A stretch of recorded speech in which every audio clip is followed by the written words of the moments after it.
अपनी किस्मत को दोष देने वालों, एक बार डॉक्टर बी आर अम्बेडकर की जीवनी जरूर पढ़ना।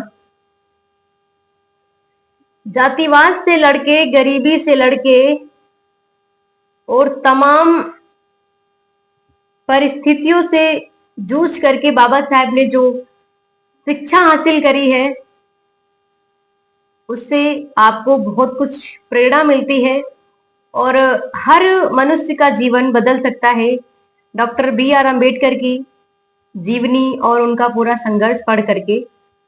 तो मैं सबसे पहले डॉक्टर बी आर अम्बेडकर को अपना नंदन करती हूँ, अभिनंदन करती हूँ। सभी को क्रांतिकारी जय भीम, नमो बुद्धाय। जो लोग कहते हैं कि आज हम गरीब हैं, हमारे पास पैसा नहीं है, हम कैसे पढ़ाई करें, तो मित्रों आप एक बार जरूर doctor B are Ambedkar ji को पढ़ के देखिएगा। उनका संघर्ष, उनकी कहानी आपकी आंखों में आंसू ला देगा।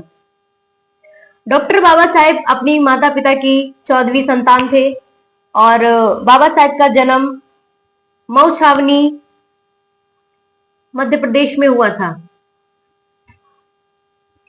बाबा साहेब का नाम जब लिखने के लिए वो कुछ पंडित पुरोहितों को बुलाने गए, उनके पिताश्री, तो वो बोले नहीं, तुम छोटी जाति के हो, हम तुम्हारा नाम नहीं रख सकते हैं। उनके जो पिताश्री थे उनको थोड़ा दुख हुआ, उन्होंने आके घर में अपने पत्नी से बताया। बाबा साहब की जो माँ थी, माता भीमाबाई, कि भीमाबाई हमारे बेटे का कोई नामकरण करने के लिए राजी नहीं हो रहा है। तो भीमाबाई ने कहा कि कोई बात नहीं, हम अपने बेटे का नामकरण खुद कर लेंगे। और फिर उन्होंने अपने नाम से भीम निकाला, भीमाबाई था उनका नाम, अपने नाम से भीम निकाला और रामजी राव सकपाल के नाम से राव निकाला, भीमराव नाम रख दिया। प्यार से उनको उनकी माता भीमा बुलाती थी। जब बाबा साहेब तकरीबन 5 साल के होते हैं, उनकी माता का देहांत हो जाता है और उनके पिता बहुत अकेले पड़ जाते हैं। उसके बाद में फिर बाबा साहब का दाखिला करवाने के लिए स्कूल जाते हैं। स्कूल में मास्टर जी फिर वही जाति, आखिर कौन जाति के हो, यही सारे सवाल वहां पे होने लगते हैं। उनके पिताश्री ने बताया कि हम महार जाति के हैं, हम अपने बच्चे का एडमिशन कराने आए हैं। पहले तो वो मास्टर एडमिशन करने में बहुत हिचकिचाते हैं कि अगर हम इनका एडमिशन कर लेंगे तो फिर बाकी बच्चे नहीं पढ़ेंगे। तो उन्होंने कहा ठीक है, मैं एडमिशन तो ले लूंगा, पर एक शर्त पे, आपको आपका जो बेटा है भीमराव, उनको बाहर बैठ के पढ़ना होगा। उनके पिताश्री मंजूर हो जाते हैं और कहते हैं ठीक है, हमारा बेटा बाहर बैठ के पढ़ लेगा, बट इसका दाखिला कर लीजिए। बाबा साहब का दाखिला हो जाता है। बाबा साहब के साथ साथ आनंद राव, बाला राव, उनके बड़े भाइयों का भी वहीं पे दाखिला हो जाता है। बाबा साहब घर आते हैं, वो पूछते हैं कि अपनी माँ से कि आई मैं पढ़ता हूँ, ये दीदियां क्यों नहीं पढ़ती हैं। बाबा साहब की जो बहनें थी, तुलसा, मंजुला, गंगा की तो शादी हो गई थी। उनकी माँ जवाब देती है कि बेटा, हमारे यहाँ लड़कियों का पढ़ने का अधिकार नहीं है और तुम पढ़ सकते हो, ये तुम्हारी दीदियां स्कूल नहीं जा सकती हैं।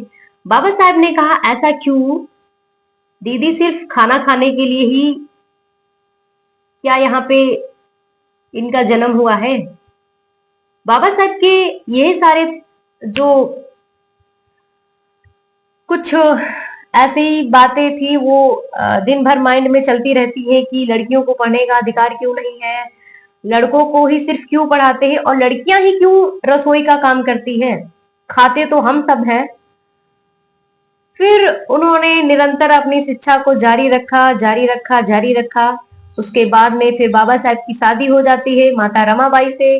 उसके बाद में फिर शादी होने के बाद बाबा साहब के बच्चे होते हैं और पैसा ना होने कारण बच्चे, बाबा साहब बाहर चले जाते हैं पढ़ने। पैसा ना होने के कारण उनके बच्चे कुछ कुछ क्या, 4 बच्चे रहते भी नहीं हैं इस दुनिया में। और बाबा साहेब अपने देश की जनता के लिए एक लड़ाई लड़ते हैं कि हम अपने समाज को इस छुआछूत से बाहर निकालेंगे और हम एक ऐसा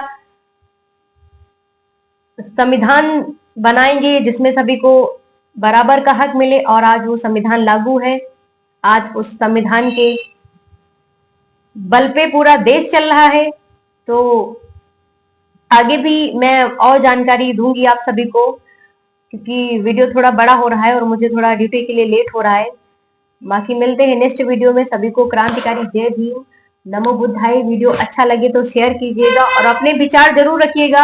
हाँ, थोड़ी सी अभी मुझे प्रैक्टिस नहीं है वीडियो बनाने की, बट मैं ऐसे धीरे धीरे करके सीखूंगी और सोचूंगी, विचार करूंगी और बाबा साहब का जो कारवां है वो मैं आगे बढ़ाऊंगी। हर हाल में मुझे तो सब चीजों से मतलब कोई लेना देना नहीं रहा है, कि मैं तो बस प्रकृति को मानने वाली, बाबा साहेब की विचारों पे चलने वाली तथागत बुद्ध भगवान का धम्म मुझे बहुत अच्छा लगा कि भगवान बुद्ध के धम्म में ना कोई ऊंचा है ना कोई नीचा है, सभी बराबर के हैं और कोई ऊंच नीच नहीं है। तो जहाँ पे ऊंच नीच का कुछ भी भेदभाव लगता है तो वो चीजें बहुत अच्छी नहीं लगती है मुझे। तो ठीक है, आगे मिलते हैं नेक्स्ट वीडियो में। सभी को प्रार्थना करें, नमो बुद्धाय।